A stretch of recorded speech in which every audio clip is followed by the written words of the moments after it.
Heyo, I am working on a puzzle again. I recorded a bunch of puzzle videos last year and put them on my Instagram stories, and those were fun. Did I end up putting one on Instagram? I don't really remember.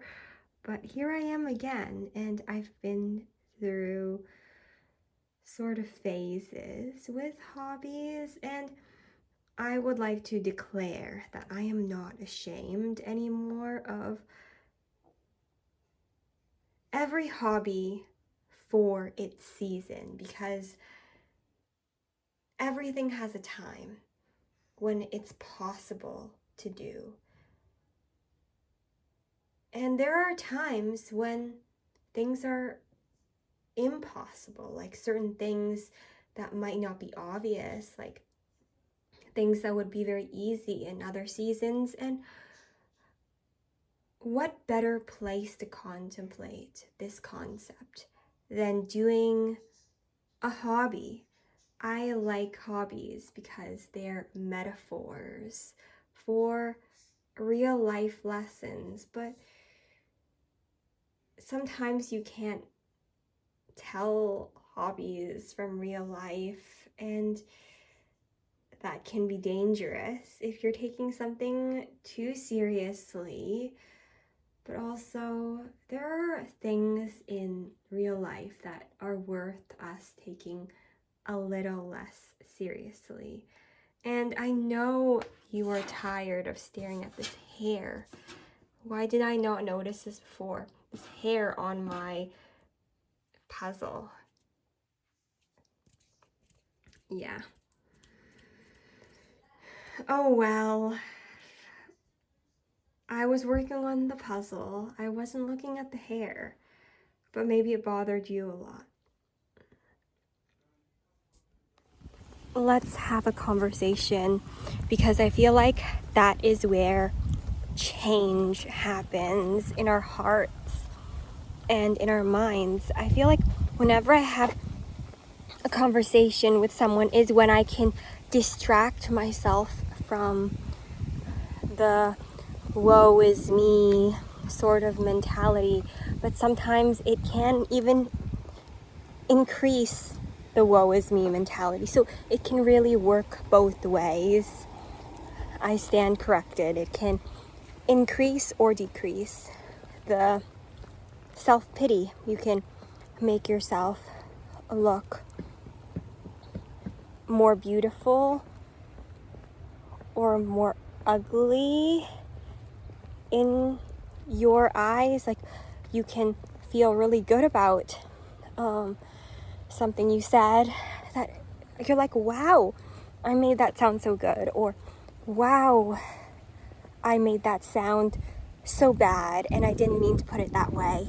Like a misrepresentation of yourself, whether it is in the positive or negative direction. So a conversation is just a redirection of the mind. Right now, I am just watching some booktube videos as part of my routine to calm myself down. Why am I saying routine? I don't always do it this way. What's my calm down routine? It can consist of whatever I need. Obviously, I want to make reading the Bible, and obviously I want to make reading the Bible a essential part of my calming down routine. But other than that, other hobbies can come and go, like I said yesterday. And sorry, my voice is sort of gone because I was singing a lot. earlier today. Worship night at church. So good. And look at that. I didn't even mention what got me so riled up that I need to calm down in the first place. It was a misunderstanding, and misunderstandings are part of human life. And we all have weaknesses, but sometimes I feel my weaknesses so acutely, like I feel ashamed of them. And of course, I need to change, but I need to know that's a work in progress. Yesterday, I spent a lot of time struggling and agonizing over what I've done and what I've said. And I don't think it's any use telling you, because whether or not you understand, the point of this video from the beginning was for me to help. It was to help me start to see myself a little differently. And that doesn't make sense to anybody but myself and God, even if it looks a little silly. And I'm sure that you also have some mistakes in your life or daily struggles that you struggle to comprehend. And I believe that there will be an explanation for all of these struggles in time. So I'm really glad for this new day and that I can live in it. And it's taken covering my mind with the blood of Christ to get through last night. And I really want to be on that journey of improving my sleep habits, because every night I feel like I'm running from something. I mean, no, like every day and night I feel like I'm running from something, and then I don't feel like I'm ever ready to sleep because I'm like in my heart I'm running, but there's really nothing to run from. I think in a way losing sleep brings us back to what's important and not the things that have been torturing us. Like, I think, wait, that doesn't sound right. This is only the case for me. It reminds me that after a certain point, like, I can't worry about things. I can't worry about things anymore, and I just tire myself out worrying about things. And so I have to keep bringing myself back into the present, and no matter what happens, and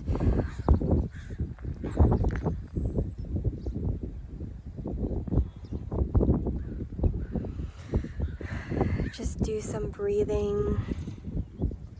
Over the past few days, I felt like the moments that I truly felt I didn't have to run from anything were the moments where I was creating something genuine, like that I genuinely wanted to create, even though, like, of course, maybe some part of me still thought that it was not up to par with what I thought was like the best or perfect. But in creating something that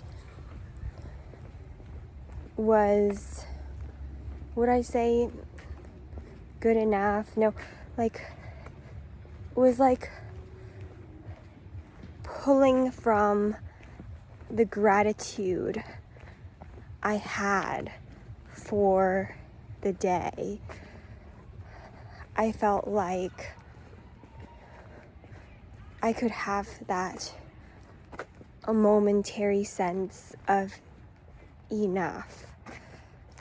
And so creativity, I think, is definitely medicine, and so is serving others. And I'm trying to see if I can increase both of those areas in my life and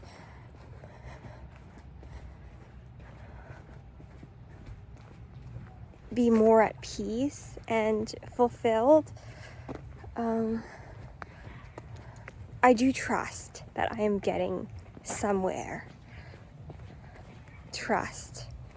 Not always feel, but trust. So I just finished reading Out of the Silent Planet by C.S. Lewis this morning, and I loved it. I really just appreciated being able to imagine in this way life on another planet.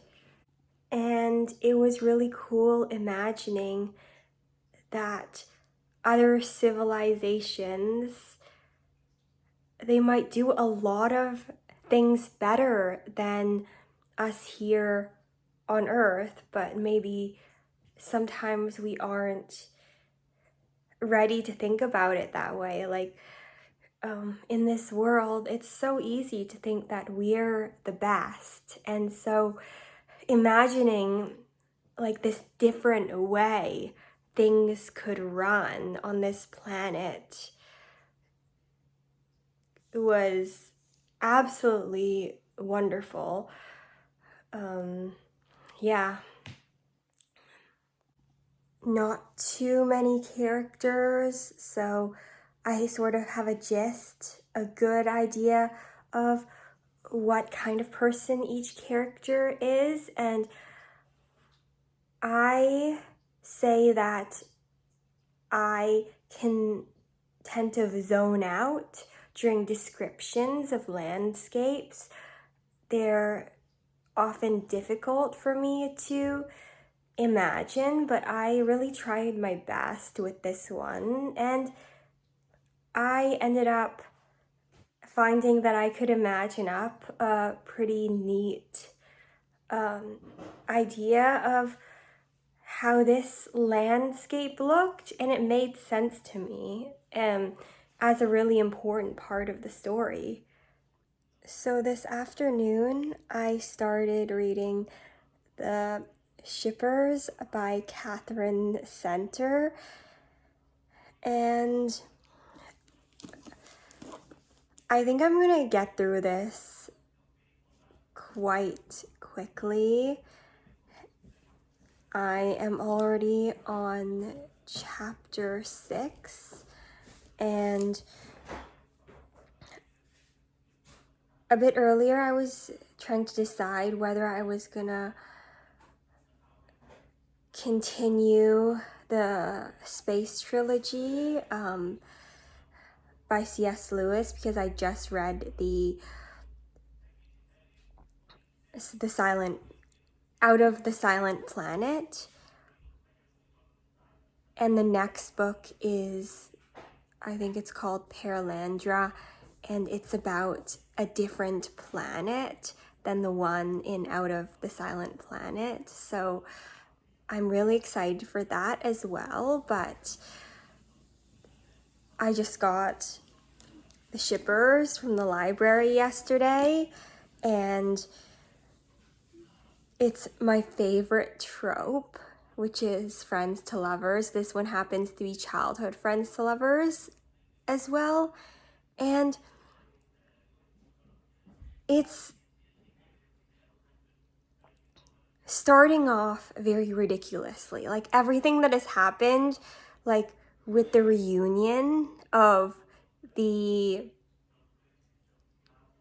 estranged friends, is very ridiculous.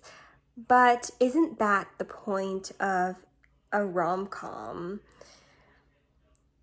Is comedy and light and fluffy, but sort of like, okay, why did this guy, why did he leave unexpectedly? That's the question that the readers have to worry about the whole book, maybe. And I think with books and with our own lives, we're constantly trying not to worry about things that we know we not have to, like, that are bothering us in the background, things that are not right. And so as I think about it, I think this is gonna be the place where I end my little vlog, and because this wasn't supposed to be a reading vlog, and kind of give myself an opportunity to think about this issue from a new perspective. Like, what do I do with my background worries? What does anybody do?